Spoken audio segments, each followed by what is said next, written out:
샬롬, 알레리아 방송 10분 단상 시간입니다. 오늘은 희망을 선포하라는 제목으로 말씀을 전하겠습니다. 출애굽기 14장 13절입니다. 모세가 백성에게 이르되 너희는 두려워 말고 가만히 서서 여호와께서 오늘날 너희를 위하여 행하시는 구원을 보라. 너희가 오늘 본 애굽 사람을 또다시는 영원히 보지 못하리라.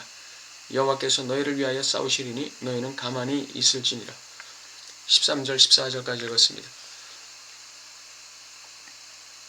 이 모세가 이 말을 할 당시의 상황은 애굽으로부터 이스라엘 백성들을 출애굽시킨 모세가 홍해 앞에서 창이란 홍해수에 가로막혀서 갈 길을 알지 못하고 진퇴양난의 위기에 처하게 되었습니다. 뒤로 가면 애굽이고 앞으로는 홍해 바다가 가로막고 있습니다. 거기에다가 더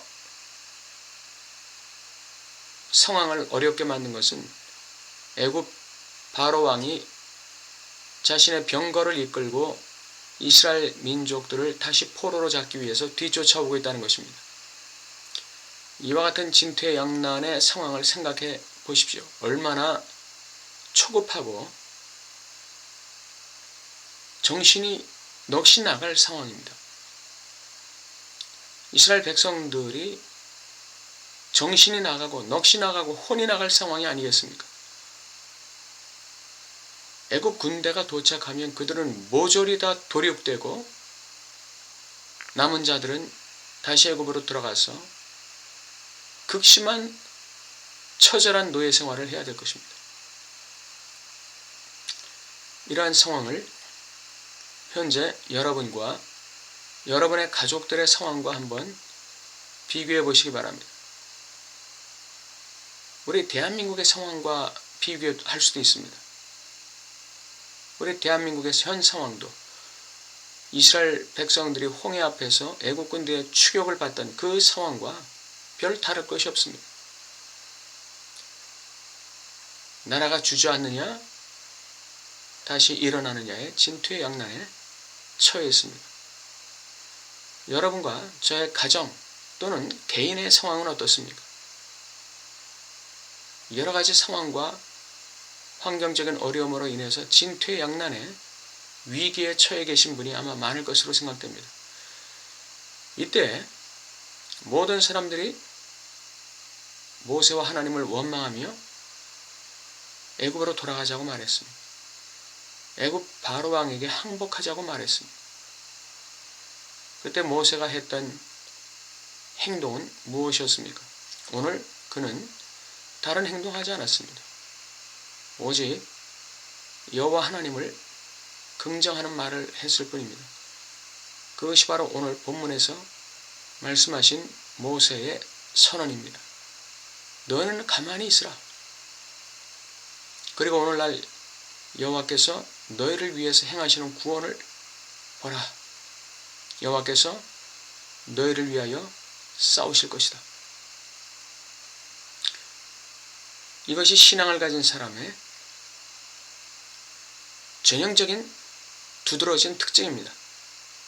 우리가 믿음을 가지고 있다는 것은 우리의 삶에 위기에 처했을 때 여호와 하나님을 신하고 긍정하는 것으로부터 시작되는 것입니다. 이것이 우리의 믿음의 증거입니다. 여러분과 저도 삶의 위기 속에서 하나님을 긍정할 수 있어야, 하나님을 신뢰할 수 있어야 하고 하나님의 구원을 선포할 수 있어야 하겠습니다. 오늘 핵심은 바로 삶의 위기 속에서 하나님의 구원을 선포하자 하는 것입니다. 대한민국의 위기 속에서 하나님의 구원을 선포해야 합니다. 모든 교회가 하나님의 구원을 선포하고 모든 주의 종들이, 모든 주의 백성들이 하나님의 구원을 선포해야 합니다. 믿음으로 선포할 때 우리 하나님의 구원의 역사가 나타납니다.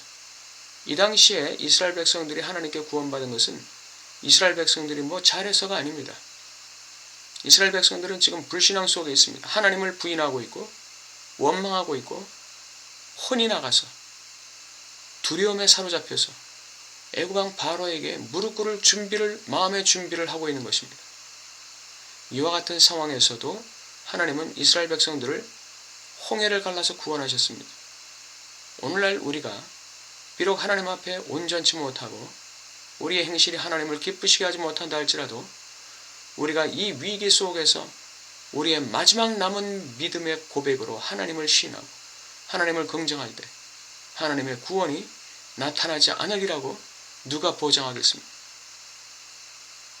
오늘날 우리 한 사람 한 사람이 이스라엘의 모세가 되어서 내 개인과 가정 그리고 나라와 민족에 대한 하나님의 구원을 위해서 우리는 하나님의 구원을 선포하는 한 사람 한 사람이 되어야겠습니다. 여러분의 삶 속에 그리고 저의 삶 속에 여호와 하나님의 구원이 임하시고 함께 해주시기를 기도하며 말씀을 마치겠습니다.